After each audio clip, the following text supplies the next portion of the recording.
On the morning she was meant to vow forever, Helena Marbury heard the truth no bride should ever hear. Her groom wanted her dowry, not her heart. Still dressed in white, she ran from the church into the London fog and collapsed at the gates of the most feared duke in the city.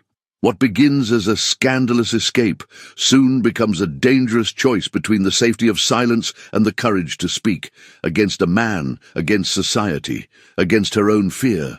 Tell me in the comments where you're listening from, and do you believe a period romance can begin with betrayal and still end in true love? London, 1864. The city awoke beneath a blanket of grey fog, the kind that clung to stone and skin alike, softening every outline while sharpening every secret. Inside St. Bartholomew's Church, where polished pews and white lilies awaited celebration, Helena Marbury stood alone in a small antechamber, her hands trembling against the smooth satin of her wedding gown. The lace at her collar felt suddenly too tight, as if warning her that the day meant to crown her future would instead unmake her heart. She had stepped into the corridor only to fetch her ivory gloves, only to breathe a few steadying breaths. Instead, fate delivered a cruelty she would never forget. From behind the slightly ajar door of the vestry, she heard Edwin Harwood's voice, too familiar and too cold, speaking to his closest friend with a confidence stripped of all tenderness. He said he would marry her to extinguish his debts. Helena pressed a hand to her mouth, her heart pounding painfully as Edwin laughed softly at the idea of securing her dowry before his creditors reached him. A wave of disbelief swallowed her whole, followed swiftly by a searing humiliation that spread from her chest to her limbs. The lace veil draped over her shoulders seemed suddenly to weigh 100 stones, as if burdened by the shame she had not earned. For a long moment she stood frozen, her hazel eyes filling with tears she refused to let fall. Then something ancient and fierce awakened within her. With a whisper of silk and lace, Helena stepped back, turned, and fled. She slipped out through a side door, the church bells tolling distantly, as if calling her back to a life she could no longer accept. Her feet carried her down the stone steps, her skirt brushing the ground like a ghostly trail behind her. The fog embraced her at once, swallowing her white figure as she stepped into the vastness of London's morning streets. Carriages rumbled past, their lanterns glowing like watchful eyes. Street vendors stared. A pair of ladies clutched their shawls as they whispered behind gloved hands. Helena felt every gaze like a blow. The satin gown that should have crowned her joy now proclaimed her disgrace to the world. Yet she walked on, her breath shaking, her heart splintering with every step. Her family was in Bath, tending to her aunt's sudden illness. There was no father waiting to receive her, no mother to shield her trembling body, no sister to wipe the tears she fought to contain. The city felt immense, cruel, and indifferent. She had believed the morning would change her life. It had, just not in the way she imagined.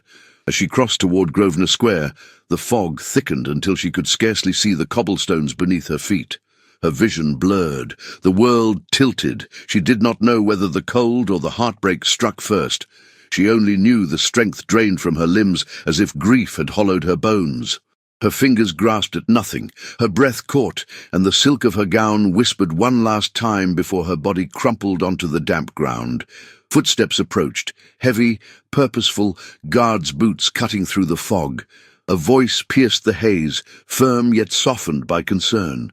The men from Ashcombe House had been patrolling the perimeter of the Duke's estate when they found her, pale as moonlight and lying motionless at the edge of the square. One guard knelt beside her, brushing aside the veil that obscured her face, and drew a sharp breath. She looked as though she had stepped out of a shattered painting, a bride without a wedding, a vision undone by sorrow. Believing she had been attacked, the men lifted her with utmost care. Her head lolled gently against one guard's shoulder, chestnut curls spilling free from their pins. As they carried her across the iron gates of Ashcombe House, lantern light flickered across her closed eyes and fragile form, casting her in a glow that made her appear both fragile and impossibly brave. The estate loomed before them, its grand facade rising through the fog like a silent sentinel. None knew yet that this unconscious young woman would stir the stillness of the infamous Duke's household. None knew the scandal beginning to take shape. None knew that the heart of London itself would soon tremble with her name. But for now, Helena Marbury lay quietly in their arms, the weight of betrayal upon her, carried into the only sanctuary fate had not yet denied her. Helena Marbury awakened slowly, as though surfacing from the depths of a nightmare that clung to her like the last shreds of mist before dawn. Her eyelids were heavy, trembling beneath the weight of an unfamiliar light. The scent of beeswax, lavender, and burning embers filled the air, wrapping around her senses like a comforting yet disorienting veil.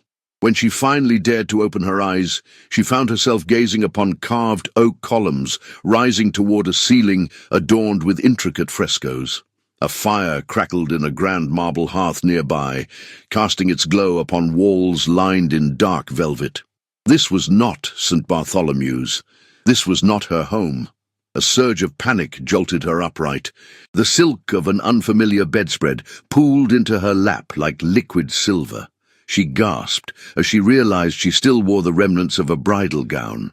The once pristine satin was torn and rumpled, streaked with the faint dirt of the city's streets.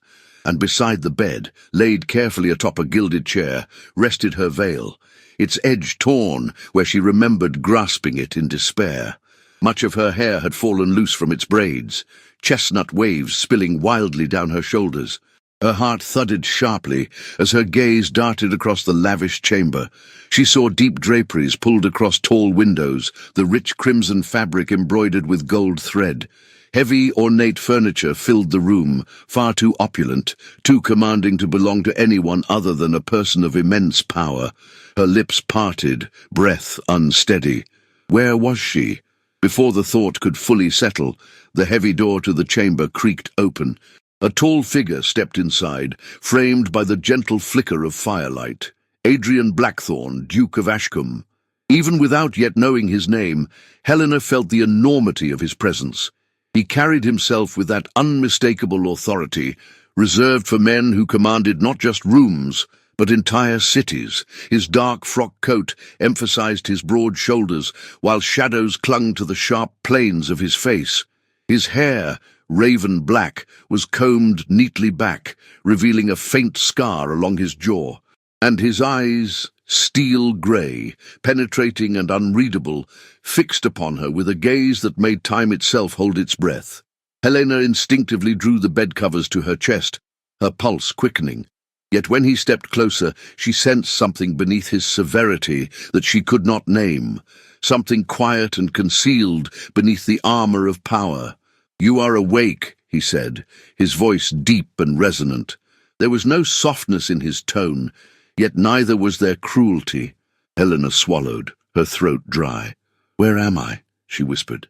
"In Ashcombe House," he replied, taking a measured step inward. "My guards found you collapsed at the edge of Grosvenor Square. You were alone, in this attire, and unconscious." His gaze flicked to the gown she clutched. "I feared you had been harmed." She felt her cheeks warm with shame. She had not been harmed, merely shattered. His eyes softened by the faintest degree, as though he sensed the fragility of her world. "Do you recall what drove you to wander the streets in such a state?" he asked. Helena hesitated. Speaking of her humiliation aloud would make the betrayal too real. She lowered her gaze, fingers twisting the edge of the covers. The truth pressed against her ribs, aching to break free. "I was to be married this morning," she murmured.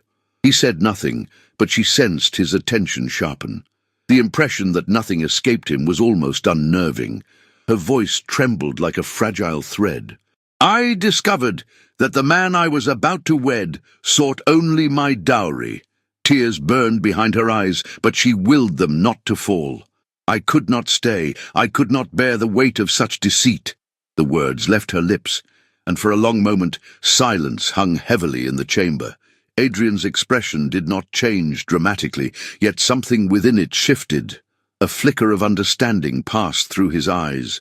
Perhaps he knew betrayal too intimately not to recognize the pain of it in another. "You were right to flee," he said, his voice lower, more controlled, "and you showed courage in doing so." Helena blinked, taken aback. She had felt many things in those desperate moments: fear, humiliation, despair, but courage had not been among them. Her breath wavered. "My family is away in Bath. I have nowhere to go." Adrian studied her for a moment before responding. "Then you shall stay here. For now, you are under my protection." Helena stared at him, uncertain her ears heard correctly. "My lord, I cannot impose upon your kindness. If anyone learns I am here, then no one will learn," he interrupted, firm and absolute. "This estate has many wings and many secrets. If a woman requires shelter from society's cruelty, Ashcombe House will not deny her." His words settled upon her like a protective cloak, but she also sensed the quiet command behind them. He was a man accustomed to defying judgment and authority alike. Yet fear surfaced in another form. "What will your household think of me?" A hint of dry humor flickered across his eyes. "They are already terrified. They believe I do not allow women inside these chambers." He gestured slightly, letting the words linger. "And they are correct." Her breath caught. "Then why—" Adrian continued, his gaze steady. "I did not bring you here, but once you crossed my threshold, I could not abandon you in your suffering." Helena felt emotion tug violently at her chest. The tension between them thickened, an invisible thread pulled too tightly. He took a step closer, and though he kept a proper distance, his presence seemed to fill the room entirely. She noticed, with a sudden flutter in her heartbeat, that he smelled faintly of sandalwood and winter air.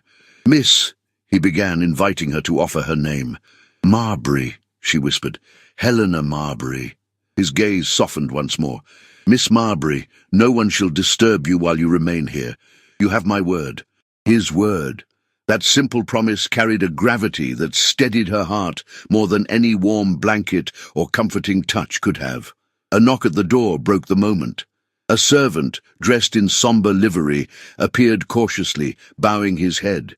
His eyes darted curiously to Helena, but one sharp look from Adrian silenced any unspoken questions. "Tea and broth, Your Grace," the servant announced. "Leave it," Adrian ordered. The tray was set carefully near the bed, and the man retreated, closing the door behind him. Helena noticed the slight tremble in the servant's hands. The household believed their master capable of anything. The fear was almost tangible, hanging in the very air. But she saw a different truth. A man who protected and never boasted of it. A man whose sternness masked a wound far deeper than his visible scar. Helena reached for the teacup with delicate fingers, still chilled by the memory of the streets. Adrian watched her closely, ensuring her hands steadied before she took a sip. Warm liquid spread through her, soothing the ache in her throat. "I thank you, Your Grace," she murmured. "You owe me nothing," he replied. "Nor should you thank me for doing what a decent man must." Her eyes lifted to his, drawn by the sincerity in his voice. Their gazes met, his intense as iron, hers shimmering with fragile hope. A spark of something undefined passed between them, small yet undeniable. Her heart stumbled. Adrian straightened, reclaiming his mask of composure. "Rest now. When you have regained your strength, we will discuss what must come next." Helena nodded faintly. The weight of exhaustion pressed upon her, the shock of the morning slowly giving way to a weary numbness. He turned to go, his coat brushing lightly against the air with each step. At the threshold, he paused. Without looking back, he spoke quietly. "You are safe here, Miss Marbury. No man will harm you under this roof." A vow, unspoken, yet absolute. She watched him leave, the chamber feeling impossibly vast in his absence. The crackling fire softened its glow, and Helena lay back against the pillows, her hands resting over her thudding heart. In a single morning, she had lost the future she believed was hers, but within these strange and secretive walls she sensed her heart had been carried somewhere new, somewhere unknown, yet impossibly alive. For the first time since fleeing the church, Helena allowed her tears to fall. They slid silently down her cheeks, shimmering like pearls upon the satin sheets. And though grief still clung to her, she clung also to the only fragile certainty she possessed. She was no longer alone. Not in this house of shadows, not in the bed of London's most feared duke. Ashcombe House stood as a monument of silence and shadow, rising from the fog as if carved from the stone of old regrets. It was not a place for music or laughter. It was a house that whispered, that remembered. The halls were vast, the ceilings high, the windows dressed in heavy velvet that allowed only slivers of light to pierce the gloom. And yet, within that sombre mansion of carved mahogany and candle-lit corridors, Helena Marbury began to breathe again. Her first days were spent in the western wing, far from the servants' gossiping eyes and the ceremonial wings reserved for grand receptions, long since abandoned. There, behind locked doors and silken drapes, she was permitted a solitude both soothing and strange. The gowns left for her were modest but finely made, dresses in dove grey and pale blue, with high collars and long sleeves, the fabric soft against her skin and free from ornamentation. Helena wore them with grace, her silhouette gliding through Ashcombe's corridors like a quiet echo. It was Lady Rosalind Everley who first stepped across the invisible threshold of Helena's isolation. A woman of 31, with copper-red hair and eyes the colour of storm-lit meadows, Rosalind did not knock when she entered the chamber where Helena sat reading near the fire. She simply appeared, as though summoned by instinct. "I thought you might appreciate something warmer than silence," she said, setting down a tray with 2 cups of steaming tea. Her voice carried the kind of cultivated ease that only the truly perceptive possessed. Helena looked up, startled. "Thank you," she murmured, cautious but not unkind. Rosalind smiled faintly and lowered herself into the armchair across from her. "They say the Duke has brought a ghost into the West Wing," she said lightly. "But you don't seem the ghostly sort. You seem far too real for that." Helena's lips parted slightly. "Is that truly what they're saying?" Rosalind stirred her tea. "Not precisely. Some believe you are an heiress with a scandal too great to name. Others say you are his ward, spirited away from a convent. And a few of the footmen are convinced you're a governess, fleeing an unwanted marriage." She lifted an arched brow. "None of them, however, suspect the truth." Helena lowered her gaze. "Then you know it." "I know what I was told," Rosalind replied, setting down her cup. "And I know what I see. A woman who has suffered deeply, and who carries her dignity like armour." Helena could not speak for a moment. The words stirred something unsteady in her chest. "I left my own wedding," she said softly, her voice barely above the crackle of the fire. "But not because I had the courage to walk away. I left because staying would have been unbearable." Rosalind regarded her carefully. "That, my dear, is precisely what courage looks like." In the days that followed, Rosalind became a quiet fixture in Helena's new life. She came not to interrogate, but to sit, to share her observations of society's absurdities, and to gently anchor Helena to a world that no longer seemed entirely lost. In her presence, Helena rediscovered the strength to smile, even if faintly. Outside the estate, London swelled with rumours. Word of Helena's disappearance had reached the drawing rooms and parlour gossip circles with dizzying speed. She had vanished, it was said, in the middle of her wedding morning. Some insisted she had suffered a nervous collapse brought on by the weight of social expectation. Others claimed she had fallen prey to a fit of madness, an inherited weakness from her mother's side, perhaps. And most convenient of all were the versions told by Edwin Harwood himself, in which he cast himself as the heartbroken groom, abandoned at the altar by a capricious and hysterical bride. "He says he tried everything to help you," Rosalind informed her one afternoon, her voice edged with disdain. "That he feared for your mind, that you were unwell." Helena's spine straightened. How very generous of him. Rosalind studied her with a level gaze. "Do not underestimate the damage of a lie told by a man in need of redemption, especially one skilled in charming those who would rather not ask questions." Helena turned toward the window. The late afternoon light filtered through the drapes, casting long shadows on the carpet. "I cannot go back, even if I wished to. The moment I stepped outside these walls, I would be devoured by the scandal he created." Rosalind rose and joined her at the window. "Then it is fortunate you reside in a house that was built to withstand storms." Helena glanced at her, puzzled.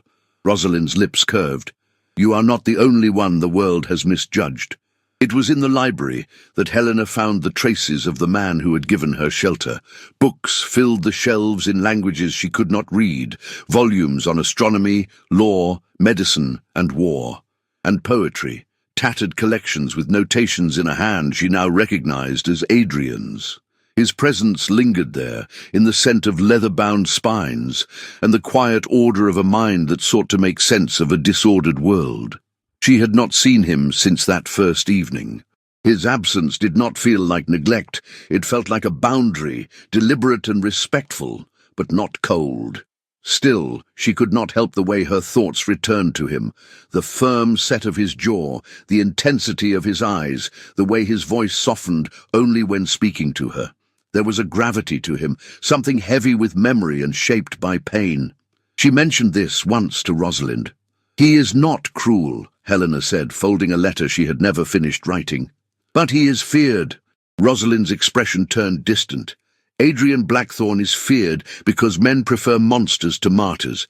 It is easier to believe he's ruthless than to admit what they did to him." Helena looked up slowly. What did they do? Rosalind's fingers drifted over the rim of her teacup. Years ago, Adrian had a younger brother, gentle, gifted, but too trusting. He was lured into a scandal. Gambling, I believe. One of the Whitmore sons set him up, mocked him publicly. A duel followed. Adrian stepped in when his brother faltered. He was not meant to fight that day, but he did, and he killed the Whitmore boy. Helena's breath caught. "They twisted it, of course," Rosalind continued. "Claimed Adrian had provoked it, that he was a brute with a taste for blood. The Whitmores held influence in Parliament. His reputation never recovered. And then his brother died shortly after. Consumption, some said. Others whispered it was despair. Silence stretched between them. "I had heard something," Helena said at last, her voice tight, "but I never knew." "No one does," Rosalind replied softly, "because Adrian will not defend himself. He believes it beneath him to explain the truth to those who never cared for it." Helena looked toward the closed doors that led to the eastern corridors of Ashcombe House. Her heart beat a little faster. She had come to this house seeking nothing more than refuge. But now she sensed something deeper pulsing through its quiet halls, a grief that had shaped the man who protected her, and a loneliness that matched her own. She rose from her chair, crossing to the fire where her shawl lay draped. As she wrapped it around her shoulders, her eyes lingered on the embers glowing in the hearth. Ashcombe House was filled with secrets, but so was she. And perhaps, in this vast and silent place, she might one day find not just shelter, but someone who saw beyond the silence. Ashcombe House bore the silence of a cathedral and the sorrow of a mausoleum. Its corridors held more than footsteps. They echoed old betrayals, ancestral pride, and the weight of a name that once inspired reverence, but now provoked fear. And in that solemn estate, Helena Marbury began to see beyond the walls and into the man who had offered her shelter. It began in fragments. A door left half open, revealing the Duke of Ashcombe seated before the hearth in the library. His shoulders bowed slightly, as if the fire could warm what the world had frozen within him. A moment in the drawing room when he paused before a faded portrait of two young men on horseback, his gaze lingering with a stillness that seemed almost reverent. A casual question over tea: "Do you prefer novels or essays?" spoken with the careful neutrality of a man unaccustomed to idle conversation.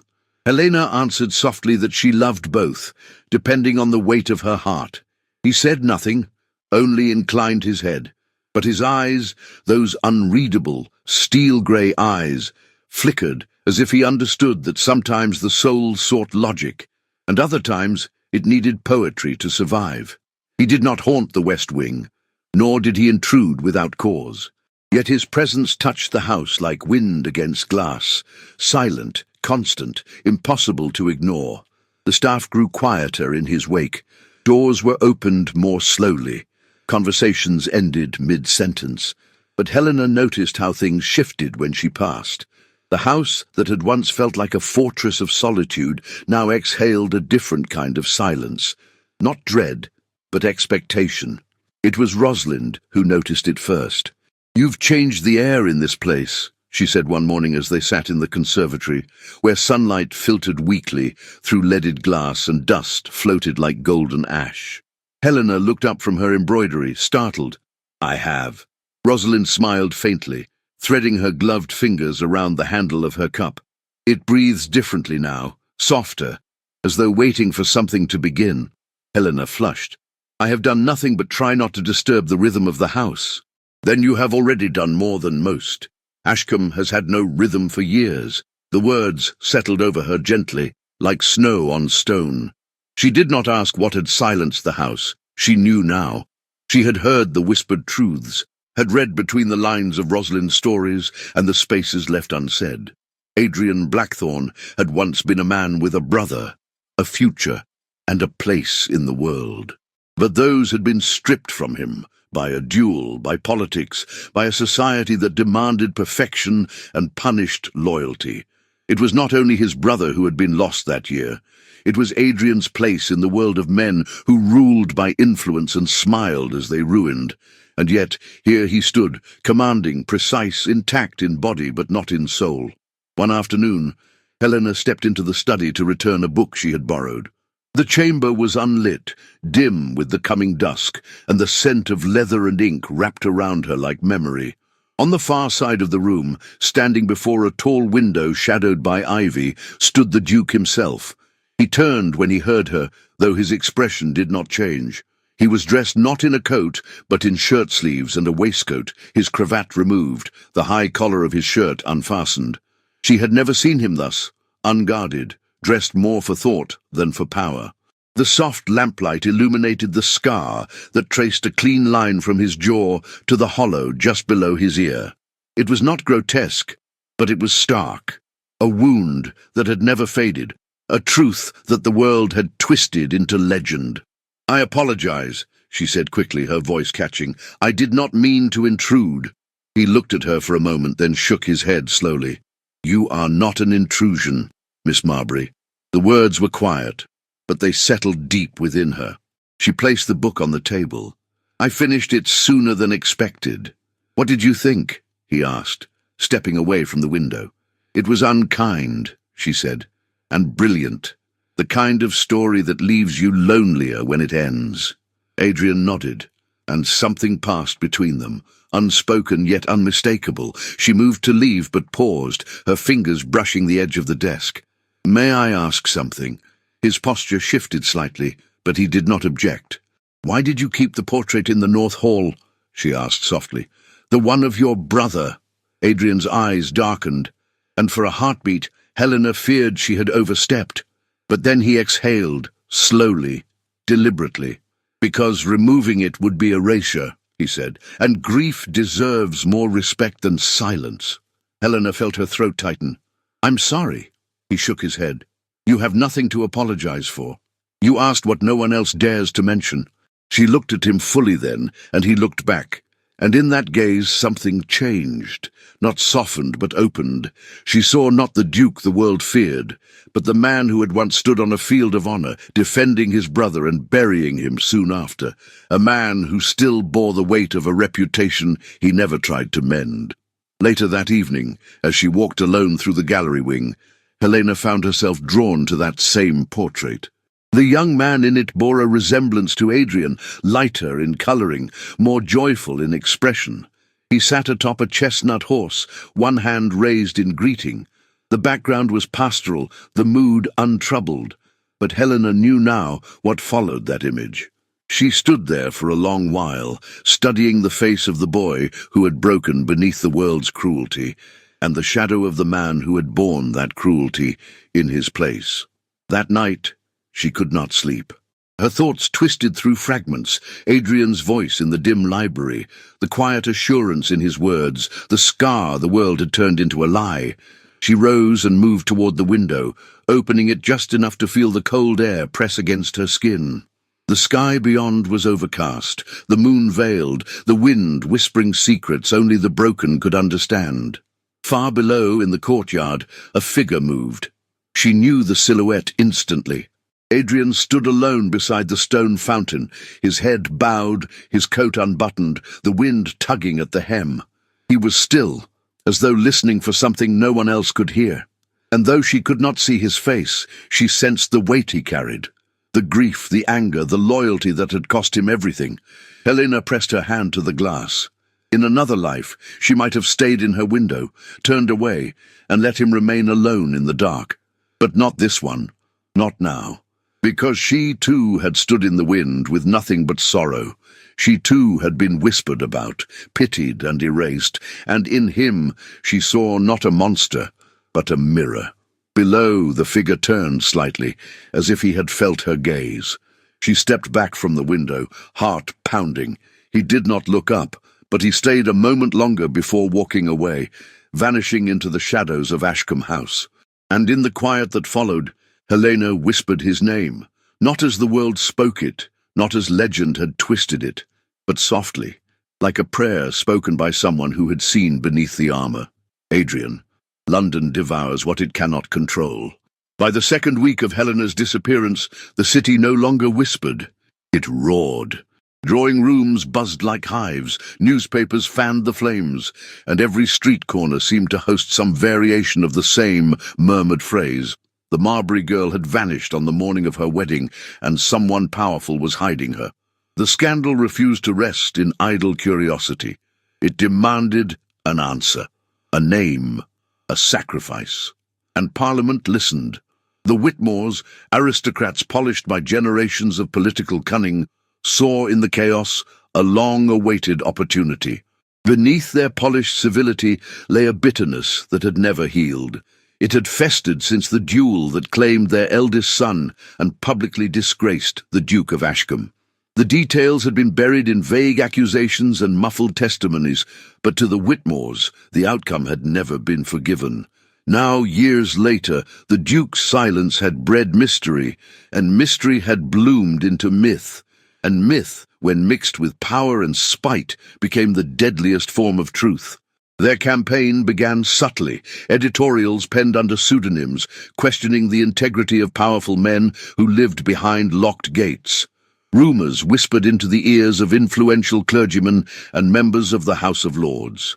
The suggestion that a young woman had been lured, perhaps coerced, into the shadows of a duke's estate, that her mind, fragile and wounded, had not been protected, but claimed. At first, Adrian said nothing.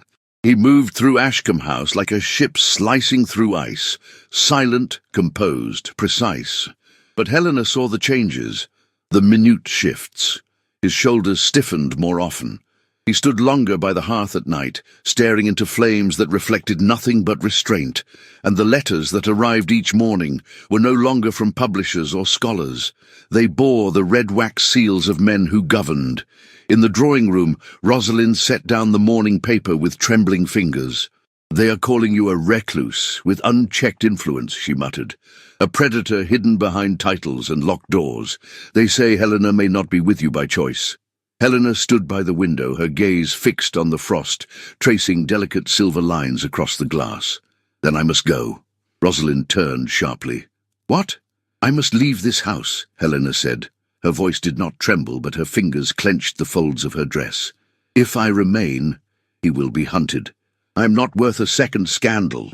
Rosalind crossed to her, fierce and unflinching. "You are worth far more than the lies they speak, but you are not safe out there. Not now." "I was not safe here either," Helena said softly, "until he made it so." She did not wait for permission. She stepped out of the room, heart pounding, skirts whispering against the marble floors like leaves stirred by wind. She found him in the library, where the light was always dim, the windows always veiled. He stood with his back to her, one hand resting on a volume he did not open. "Your Grace," she said, and the title struck the air like a warning. He turned. His expression was unreadable, though his eyes betrayed fatigue. "Miss Marbury," she inhaled. "I must leave Ashcombe House." He studied her for a long, silent moment. No, the refusal was not shouted nor cruel, but it rang with a finality that made the room feel suddenly smaller. She stepped forward. "I cannot be the reason they come for you. The city is on fire with my name, and you will be the one who burns." "Let it burn," he replied. She stared at him. "They have power, connections. You know what they're capable of." Yes, he said, his voice low, measured. But I will not send you out into a world that would devour you to save itself. Her throat tightened. And I will not watch you fall because of me. He crossed the space between them in 2 strides. Do you truly believe, he said quietly now, that your leaving would silence them, that they would forgive me if I cast you out into the lion's mouth? She opened her mouth, then closed it. Her heart thudded painfully. They want blood, he said, softer still. Not justice, not truth. And if you were to go, Helena, you would not vanish the rumors. You would confirm them. She looked up at him, and he looked down at her. Close now, too close. The scent of him, cedarwood, leather, fire, wrapped around her, and her breath caught in her chest. Then what do we do? She whispered. We endure. The word rang through her like a bell. She had endured much in the days since she fled her wedding, but never had she felt so seen, so fiercely defended, not even by her own blood. Adrian Blackthorne stood before her not as a duke, not as a legend, but as a man who had chosen her safety above his own legacy. Why? She asked, her voice breaking. Why risk everything? He did not answer at once. The silence stretched, trembling between them. Then, with a gentleness that shattered her, he said, Because I know what it is to be abandoned in the hour when the world turns. Helena's breath caught. She had heard of his brother, she had heard of the duel, but she had not understood the depth of the wound until now, not until she saw the shadow flicker across his face like the ghost of a memory too heavy to speak aloud. He took a step back, as though the air had grown too intimate. If you wish to leave, I will not stop you, he said, but I will not cast you out. She wanted to speak. She wanted to say something that might match the gravity of what he had just given her. But no words came, so she simply nodded. The following morning, a rider arrived at Ashcombe House. The letter he bore was sealed with a symbol Helena did not recognize, but Adrian did. He read it in silence, standing by the window in his study. Outside, the fog had thickened, and the trees bowed as if mourning. When he finished, he folded the parchment with exacting care and placed it in the fire. Parliament had summoned him. Rosalind entered moments later, eyes sharp. Will you go? He looked at her, and though his face remained composed, something in his eyes fractured. If I don't, they will come here. She approached him, with uncharacteristic hesitation. What if this is a trap? Adrian's smile was grim. It is always a trap. He left that afternoon, clad in a dark coat, his cravat tied with simple precision. Helena watched from the window as he mounted his horse, the wind tugging at his coat, his profile cut in iron against the pale sky. He did not look back, but she felt him. Every beat of his silence echoed in her chest. As his figure disappeared into the mist, Helena pressed her hand to the glass, her reflection ghosted beside the world outside. She had never feared her own name before. Now it was a blade, sharpened by men who never once cared whether she had consented, whether she had chosen this place, this man. She turned away from the window. She would not weep. Instead, she stood in the center of the room, surrounded by the weight of ancient stone, by velvet and firelight, and she whispered a vow to herself. If London demanded blood, she would not let Adrian bleed alone. The storm came not with thunder or lightning, but with the quiet strike of polished boots on marble and the opening of a door that was never meant to be crossed. The air in Ashcombe House that morning was tense, as if every wall sensed what was about to unfold. Beyond the gates, the world was shifting. Within them, the truth was about to bare its teeth. Helena stood in the conservatory, surrounded by ivy and glass, the air heavy with the scent of earth and withering roses. Her hands were clasped tightly before her, the fabric of her dove-grey gown crumpling between her fingers. Since Adrian had returned from Parliament 2 days prior, silence had cloaked the house. He had said little, but the weariness in his eyes had spoken volumes. She had just turned toward the door when a voice cut the quiet like a blade. "So it's true. You are here." She froze. The voice did not belong in this place. It was sharp, rehearsed, and polished with entitlement. When she turned, she found Edwin Harwood standing in the arched entry of the conservatory, his overcoat damp with fog, his gloved hands clenched at his sides. His appearance was impeccable, as always, wavy blonde hair perfectly combed, cravat tied just so, boots shining despite the morning mud. But the mask of charm he once wore so effortlessly had cracked. His expression was twisted in barely contained rage and something worse, panic. Helena did not speak at first. She simply looked at him, allowing the silence to do what words could not. Shame bloomed in the hollows of his gaze. "You disappeared," he said, stepping closer. "And now the entire city speaks of me as if I were some villain from a penny novel. My investors are pulling out. My name is tarnished. My mother won't leave her room." "I didn't ask you to lie," Helena said, her voice even but low. "Nor did I ask you to follow me." He scoffed. "You didn't give me a choice." "I gave you no choice." She took a step forward. "You spoke of me like a possession to be acquired.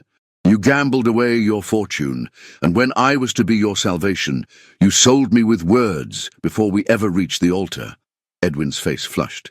"You were emotional, fragile. You misunderstood." Helena tilted her head, her hazel eyes steady and unflinching. "I was devastated, but I was not fragile, and I misunderstood nothing." His mask dropped completely. "You will come back. You will marry me. We will claim you suffered a breakdown from grief over your mother's death, and that I waited patiently for your recovery. People will believe it. I've already written the letter." "No," she said. Edwin blinked. "What?" "No," Helena repeated. Her hands trembled, but her spine remained straight. "I will not marry you. I will not be part of your performance." His voice dropped to a hiss. "You are ruining me. You ruined yourself," she whispered. "I only stepped aside and let the truth be seen." He surged forward, eyes wild. "You think he will protect you forever? You think the Duke of Ashcombe will make you respectable again? You are a fallen woman now, Helena, a stain. No one will ever see you the same." The words struck like a whip, but Helena stood firm. "I would rather be ruined in truth than respectable in a lie." He reached for her wrist, grasping her arm with a force that startled even him, and then he froze, because a shadow crossed the conservatory entrance. Adrian Blackthorne stood in the threshold, his expression unreadable, but his presence suffocating. He wore no coat, only a black waistcoat over a starched white shirt, sleeves rolled back to his forearms. There was no weapon in his hand, no violence in his voice, but his silence was more lethal than any blade. "Let her go," he said. Edwin dropped Helena's arm as if burned. Adrian stepped forward slowly, his eyes locked on Edwin's. "You've come into my house, touched what is under my protection, spoken words that should never be spoken to a woman." "I came to reclaim what is mine," Edwin said, though his voice faltered. Adrian's gaze darkened. "She was never yours." There was a pause, heavy and still. Then Adrian added, voice low, "But I promise you this, Mr. Harwood, if you raise your hand to her again, even once, no court in England will protect you from me." Edwin paled. Rosalind appeared behind them just then, summoned by instinct or the tremor in the air. She took Helena's arm gently and guided her from the room, her eyes never leaving the men. In the hallway, Helena could feel her breath shaking, though she tried to keep her expression calm. "He won't try again," Rosalind said quietly, guiding her toward the sitting room. "He lacks the courage to face a man who can't be bought." "Why did he come now?" Helena asked, her voice distant. "Why now?" Rosalind's expression turned grim. "Because he knows what's coming, and he hoped to control the story before it controls him." Later that day, Adrian found her in the music room, where she sat alone at the old pianoforte, her fingers resting on ivory keys she had not pressed in years. He did not speak at first. He waited until she lifted her gaze to his. "He's gone," Adrian said. "He won't return." Helena nodded, her voice caught somewhere behind her ribcage. "Thank you. You shouldn't have had to face him alone." She looked at him. "You've protected me more than once, Your Grace. I wonder what I've ever done to deserve it." His jaw tightened. He moved to the hearth and stared into the unlit grate. "I once believed the truth would protect me," he said after a long pause. "When my brother was challenged to a duel, I told him to refuse. He wouldn't. He said honor was all a man could offer when he had nothing else. Adrian's voice dropped, touched by memory. But when the Whitmore boy drew his pistol early, it was I who stepped in. I killed him, not out of vengeance, but to save my brother. And I was not praised for it. I was vilified, because the Whitmores had power, and I did not. Helena rose, stepping closer. He died months later, Adrian continued. Illness, they said, but I knew it was shame, and so I chose silence. I thought dignity would preserve me. He turned then, and for the first time she saw the full wound, not the scar on his face, but the deeper one carved into his soul. They painted me as a monster, he said, and I let them. I thought it would keep the wolves at bay. Helena stepped forward. Her fingers trembled as she reached for his hand. He did not pull away. I don't believe them, she said softly. I see you, Adrian. He looked down at their joined hands, then up at her, his eyes storm-grey and unguarded. You shouldn't, he said, but there was no conviction in it. Then stop giving me reasons to, she whispered. They stood there, caught in a stillness that was not peace, but something more fragile, more dangerous, a kind of emotional nakedness neither of them had dared before. Outside, the sun dipped behind clouds. The first drops of rain began to strike the windows like fingertips tapping to be let in. Inside, beneath the quiet tension of candlelight and memory, Helena knew the world beyond was sharpening its knives. But for this breath, this hour, she was no longer running, and neither was he. The storm came not from the sky, but from ink. London awoke to scandal, dressed in bold headlines and acidic whispers. A pamphlet, printed in cheap paper, but inked with venom, flooded the city in a single day. It bore no author's name, but the message was unmistakable. It accused the Duke of Ashcombe of seduction, coercion, and abduction. It painted Helena Marbury not as a wronged bride, but as a confused young woman who had been spirited away and hidden in luxury by a man whose name had long inspired both fear and fascination. The pamphlet bore her likeness, crudely sketched, pale and weeping, and his, shadowed and monstrous, standing over her like a captor. The author, of course, was no mystery. The Whitmore family's hand lay heavy in the ink, their hunger for vengeance finally unleashed with precision. For years they had waited, watching Adrian walk freely in the halls of Parliament, his silence mistaken for survival. Now, they used the very tool he had long denied himself, public opinion, and wielded it like a dagger aimed at his throat. Crowds gathered outside Ashcombe House. They came with curiosity at first, then with indignation, and finally with torches of righteous anger lit not by evidence but by rumour. Protesters stood at the gates, shouting for justice. Women clutched their shawls and gasped. Men demanded inquiries. Journalists, hungry for sensation, camped at the corners of the street, hoping for a glimpse of the ghost bride or the infamous Duke. Inside the house, silence reigned like a funeral. Helena stood in the drawing room, the morning paper trembling in her hands. The pamphlet was folded beside her, but its words burned through her still. She could not breathe without hearing them again. A willing victim, they had written. A girl whose mind had been influenced, whose will had been claimed, whose reputation could only be salvaged if she returned, promptly, obediently, to the man who had once been her fiancé. It is not truth they want, Rosalind said bitterly, pacing the room in a gown of deep amethyst, her jaw tight. It's spectacle, and if they must tear you apart to build it, they will. Helena said nothing. Her thoughts moved too quickly, crashing one against the other. Shame, fury, fear, and something deeper. Betrayal not only by Edwin or society, but by the very fabric of the world she had once believed in. They are demanding Adrian answer before the House, Rosalind added, pausing to look at her. And if he does, if he denies this publicly, he will be called to prove it. They will demand your testimony, and if you remain silent, they will say you are complicit. If you speak, they will say you are a liar. The fire crackled in the hearth, the only sound in the room for several heartbeats. Then Helena said very softly, "Then I will speak." Rosalind turned to her, startled. "Helena, I will not let him fall for giving me shelter, for treating me with respect when the man meant to marry me treated me like a transaction." Her hands clenched the folds of her dress. "I will not be silent so they can devour him in peace."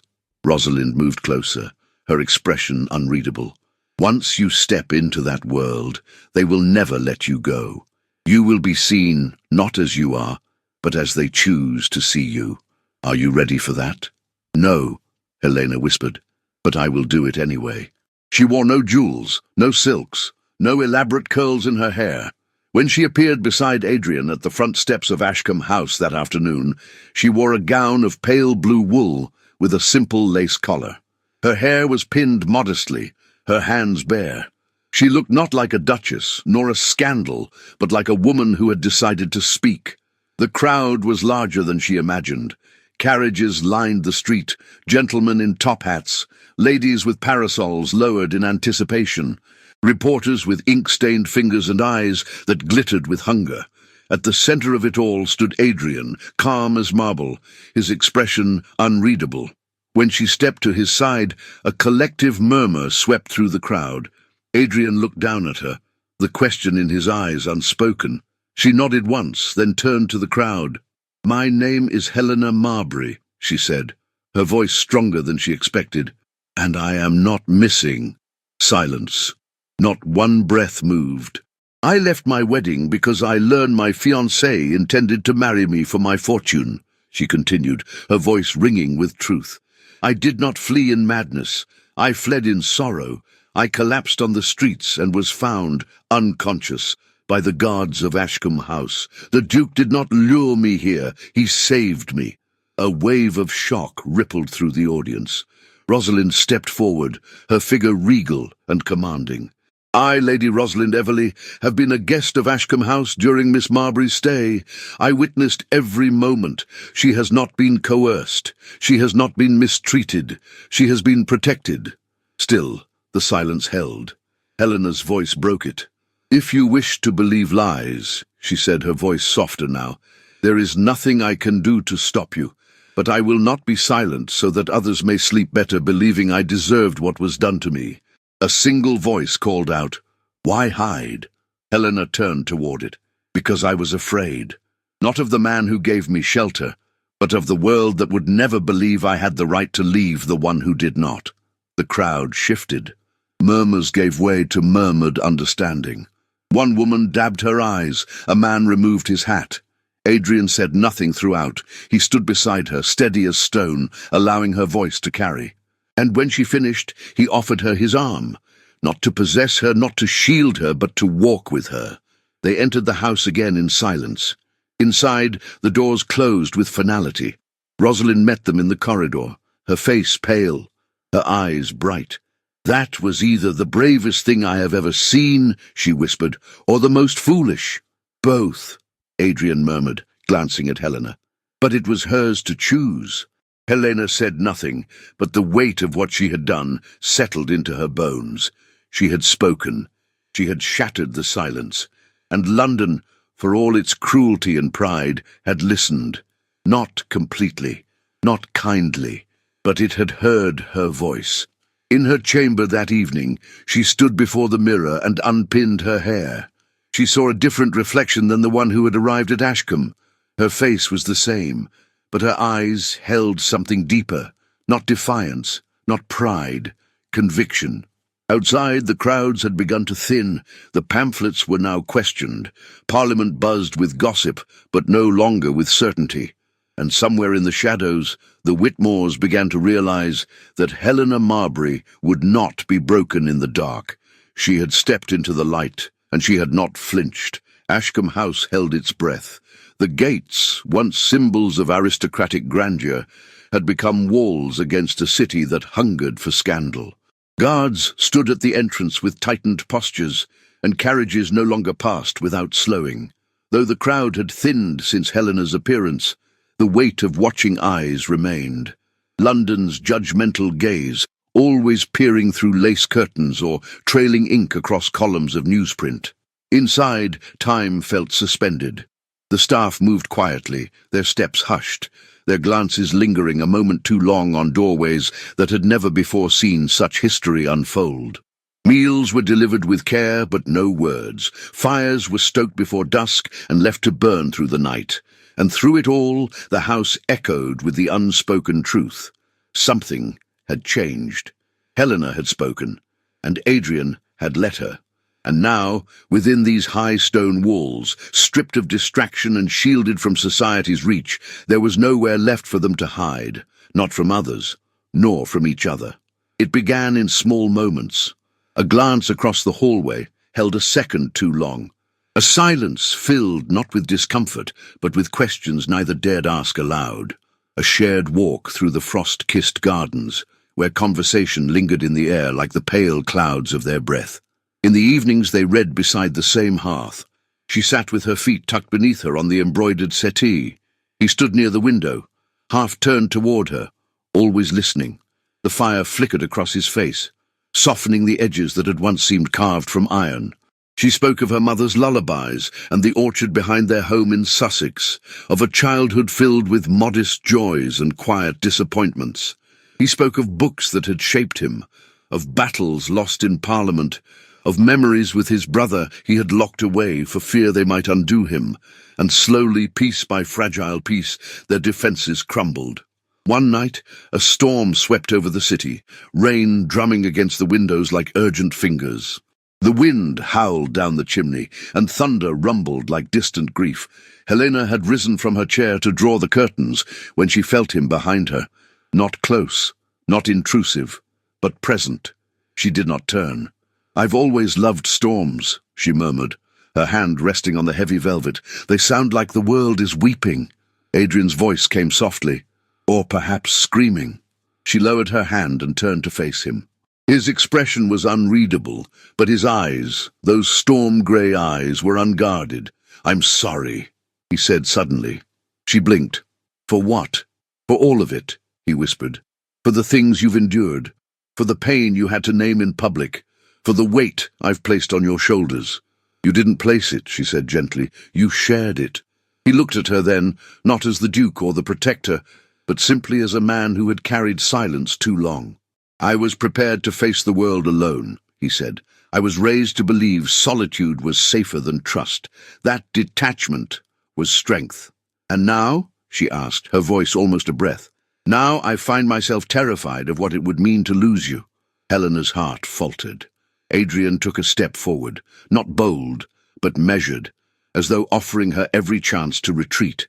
He reached for her hand, his fingers brushing hers with reverence.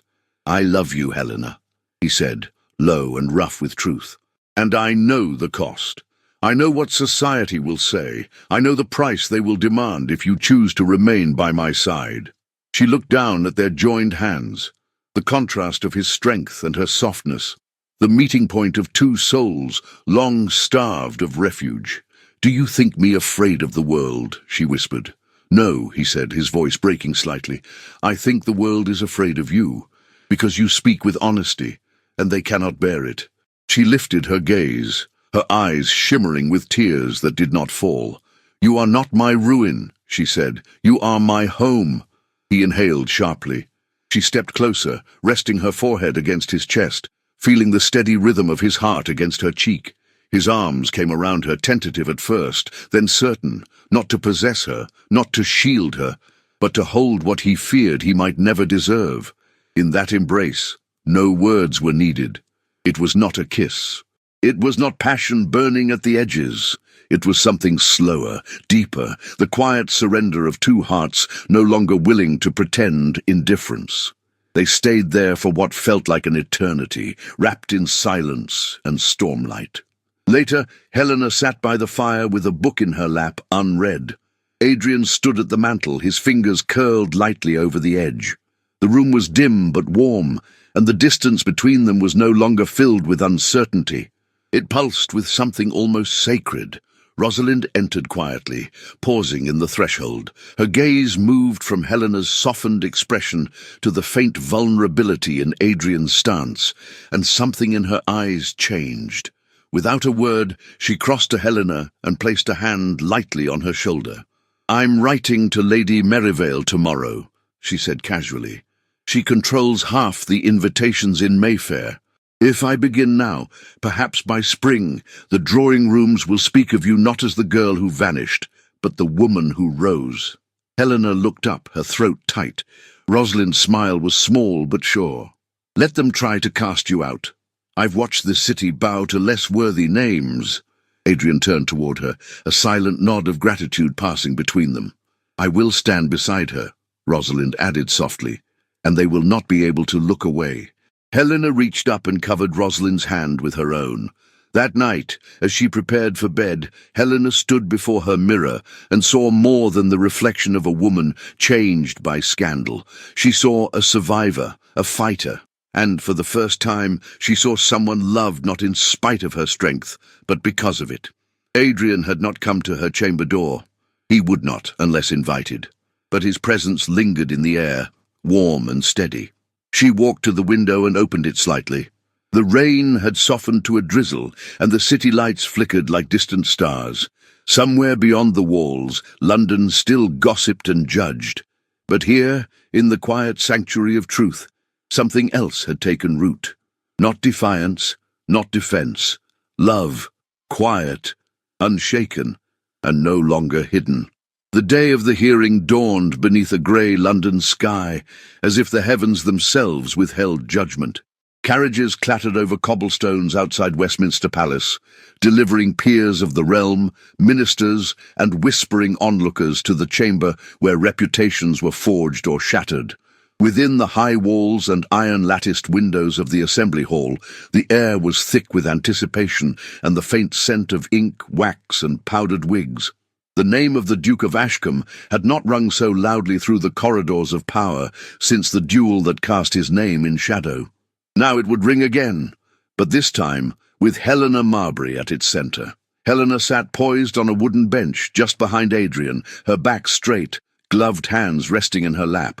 She wore a modest navy blue gown with ivory buttons and a high collar, respectable, unadorned, and deliberately demure. Her hair was pulled back into a simple twist.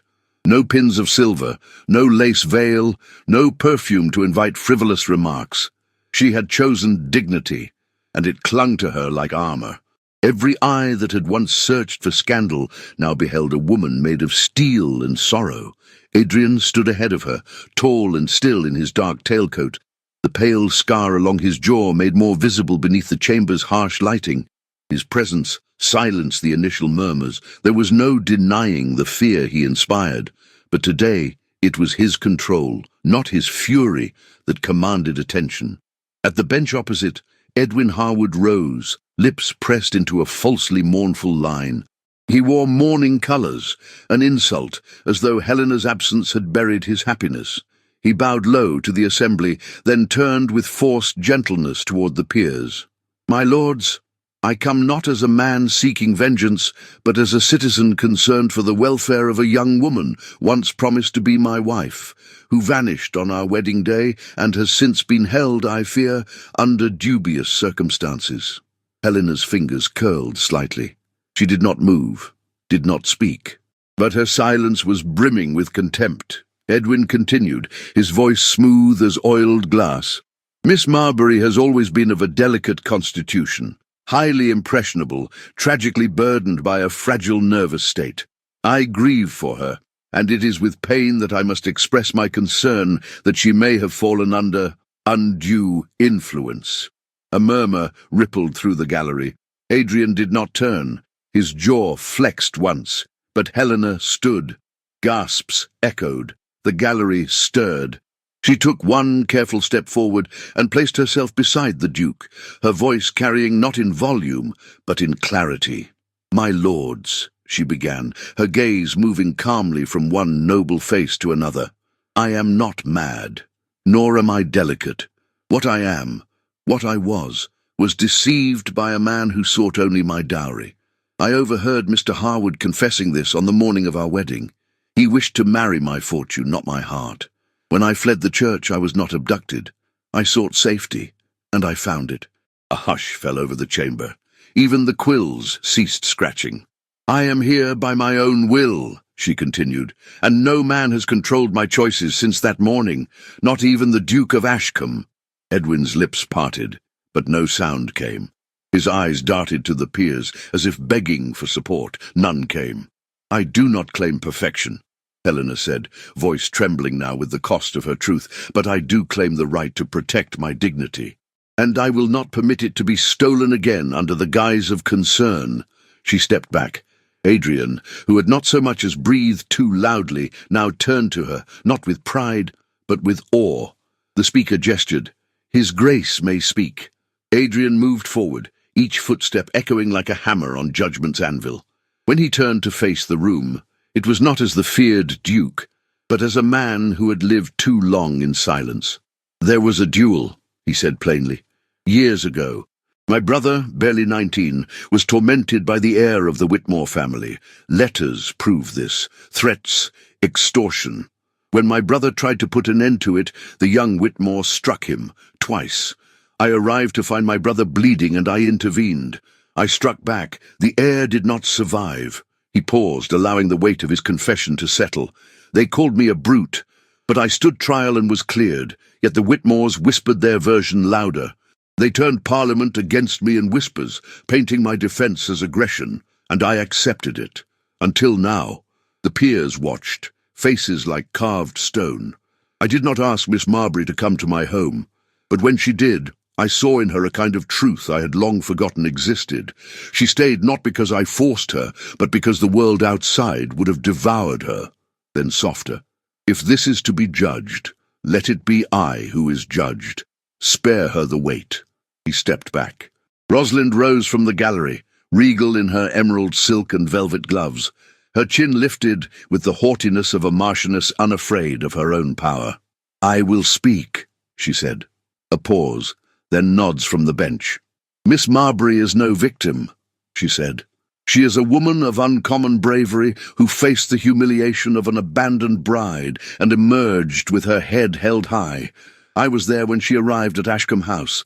I have seen no trace of madness, only strength. And if London society cannot recognize that, then perhaps society is what needs correcting." A stunned silence. Then slowly the tide turned. One noble whispered, another nodded. The murmur swelled, not with outrage, but with re-evaluation.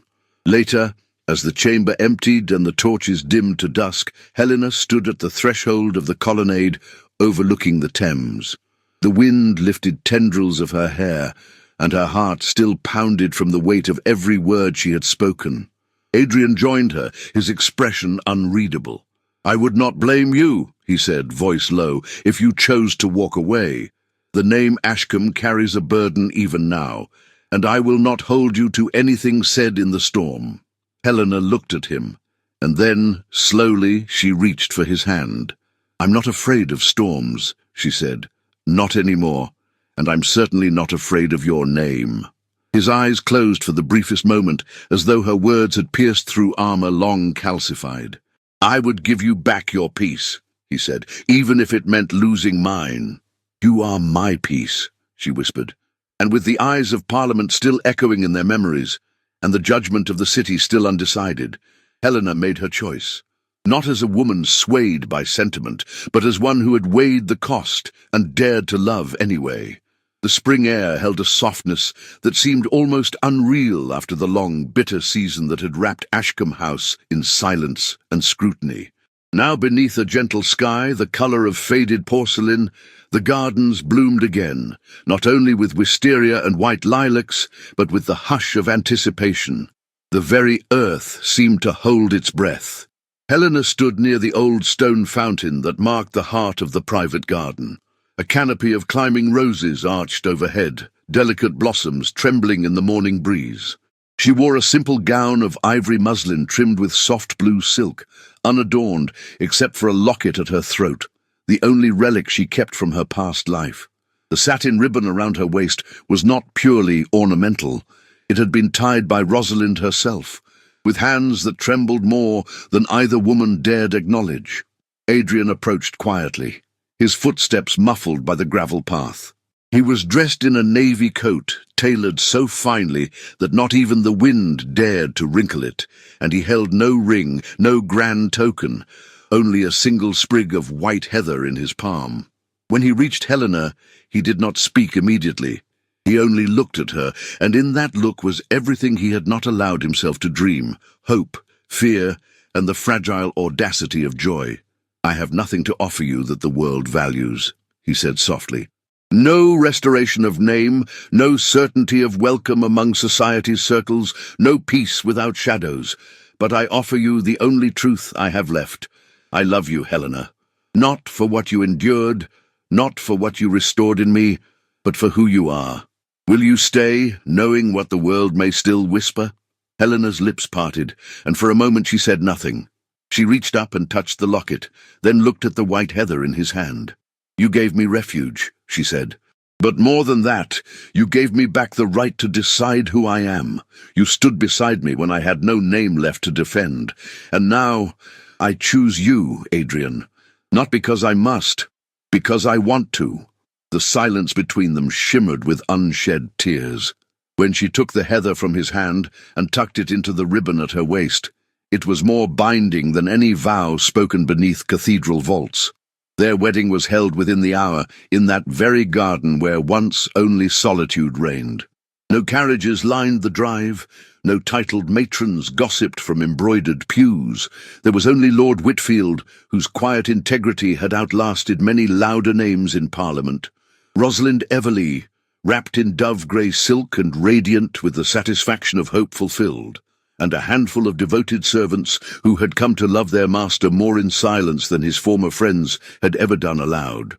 The ceremony was brief, and without pageantry. The vicar, an old friend of Adrian's late mother, blessed their union with trembling hands and eyes too wet to hide. As the final words were spoken, and Adrian slipped a plain gold band onto Helena's finger, the world did not roar with celebration, but the garden did, with birdsong and the rustle of wind through the hedgerows and the scent of roses unfurling in the sunlight. It was enough. After the ceremony, they lingered. Lord Whitfield offered a quiet toast, his voice thick with emotion. "To the bravest woman I have ever met," he said, lifting his glass, "and to the man wise enough to recognize her." Rosalind pulled Helena aside beneath the pergola, her smile unguarded for once. "You have changed him," she murmured. "I think he changed himself," Helena replied. "I merely refused to turn away." Rosalind hesitated, then leaned closer. "I may have news of my own, soon. Something I thought I would never find again after all this time, but I shall let the season ripen first." They shared a quiet laugh, both knowing that love, when it comes late, demands reverence. London, for its part, did not transform overnight, but whispers began to shift like weather patterns. The scathing pamphlets ceased. An anonymous editorial in the Morning Gazette described Helena as a woman of startling moral clarity in a world bent on spectacle. Invitations began arriving at Ashcombe House, not from the Whitmores, of course, but from those who had once feared to acknowledge Adrian at all. Some came out of curiosity, others out of guilt. Most were left unanswered. And yet, one small miracle remained. Lady Pemberton, an aging dowager who had once blackballed Adrian from a charity council, sent a bouquet of snowdrops with no card. It was Rosalind who found it and placed it in the drawing-room. "Even stone hearts soften," she mused, arranging the blooms with a touch of irony. In the weeks that followed, Helena slipped into her new role with the quiet strength that had always been hers. She oversaw correspondence, not as a duchess seeking to impress, but as a woman determined to rebuild Ashcombe's place in a world that had once cast it out. She walked with Adrian through every corridor of the estate, memorizing its history, honoring its ghosts, and bringing light where none had dared shine. One afternoon, as she stood in the music room overlooking the square, a carriage passed slowly, the Whitmore crest barely visible beneath the layer of dust. She did not flinch. Adrian came to stand behind her, his hand brushing hers in the most delicate of touches. "Regrets?" he asked, voice low. She turned to face him. "Only that I didn't find you sooner." He kissed her then, not with passion to consume, but with reverence to heal. Their love, tested and weathered, had not sought spectacle.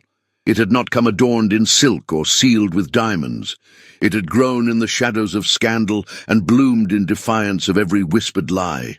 By season's end, London knew the tale in hushed reverence. The runaway bride who vanished into the fog only to emerge beside the most feared duke with her head high and her truth blazing. A quiet legend, spoken in drawing rooms and scrawled in secret diaries, of a woman who dared to choose love, not for safety nor for comfort, but for the courage it demanded.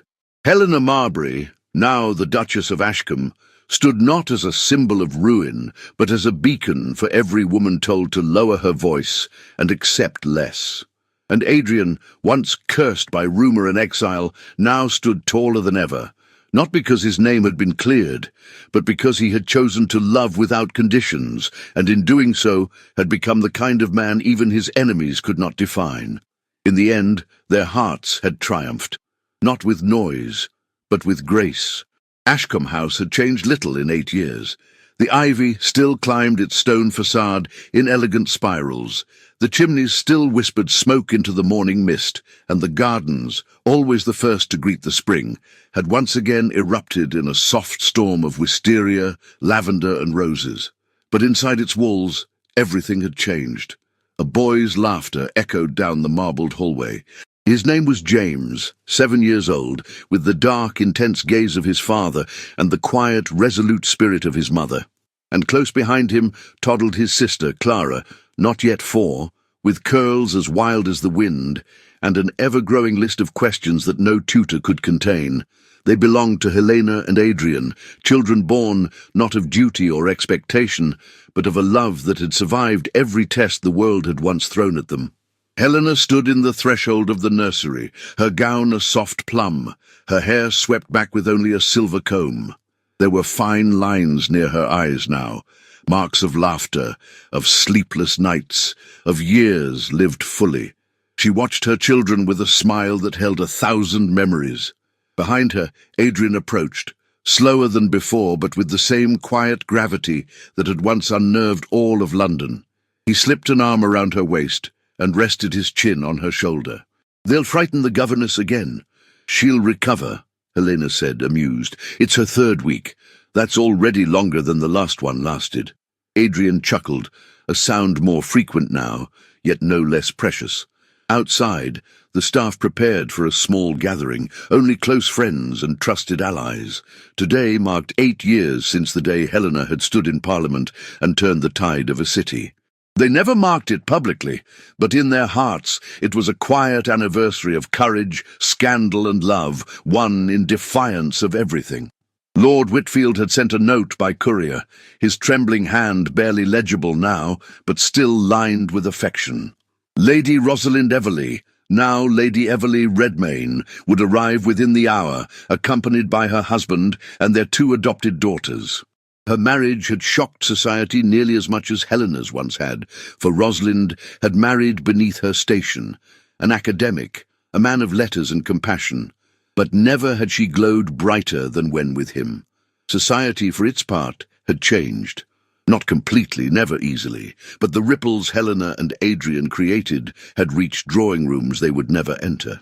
Younger women whispered her name not with pity, but with awe. And there were those who still turned cold at the sound of Duchess of Ashcombe, but even they knew better than to question her standing. The Whitmore family had not fared as well.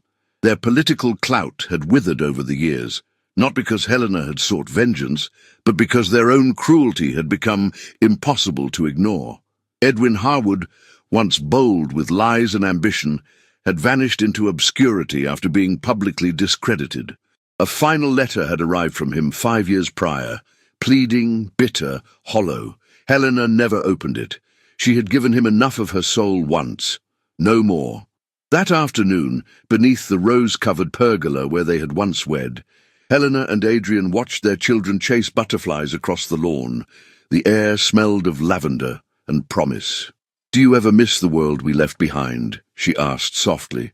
Adrian turned to her, his hand finding hers with a familiarity that still sent a thrill through her veins. "No," he said, "because I never truly lived until I stepped away from it. With you." She looked at him, the man once called a monster, the man who had once stood in shadows and now walked freely beneath the sun. "I didn't just choose you," she whispered. "I choose you still." And in that quiet, as the breeze stirred the petals around them and laughter rang from the garden, they knew. Their love had not merely endured, it had bloomed, again and again, like spring returning to a land once frozen. Their names would not be carved into monuments or recited in ballrooms, but in the hearts of those who knew them, in the children who bore their gaze, in the friends who had stood beside them, and in the quiet strength of every woman who dared to speak truth to power. Their story lived on, not as scandal, but as legend. Some stories linger like the scent of lavender in a forgotten garden, subtle but impossible to forget. Helena's journey began in betrayal, but it blossomed into something far more powerful than vengeance. It became a testament to courage, dignity, and the strength of choosing love in a world that prefers silence. Her story reminds us that even when the world turns its back on us, even when scandal threatens to define us, truth, when spoken with grace, can shift the tide. That redemption is not found in grand speeches, but in quiet defiance, in standing firm when it would be easier to disappear. That healing doesn't come from erasing the past, but from writing something braver on top of it. And maybe, just maybe, monsters are not always who we think they are, and heroines don't always wear crowns. They wear scars, bridal gowns left in tatters, and hearts held together by sheer will. If this story moved you, we would love to know what touched you the most. Tell us in the comments, what was your favorite moment, your favorite line? And if you've made it all the way to the end, write the word wisteria below. That way, we'll know you're one of the kindred spirits who stayed until the final petal fell. If you feel inspired and wish to support the team behind these stories, we invite you, humbly and with all our hearts, to consider sending a super thanks with whatever amount you feel called to give. It helps us keep creating heartfelt tales like this one for those who need them most. And if today isn't the day to give, you can still lift this story by sharing it with someone you know, someone who might need to believe again in the quiet strength of love. Don't forget to explore the other period romances we've left for you in the cards above. You never know which story might become the one that stays with you long after the final word. Thank you for being here.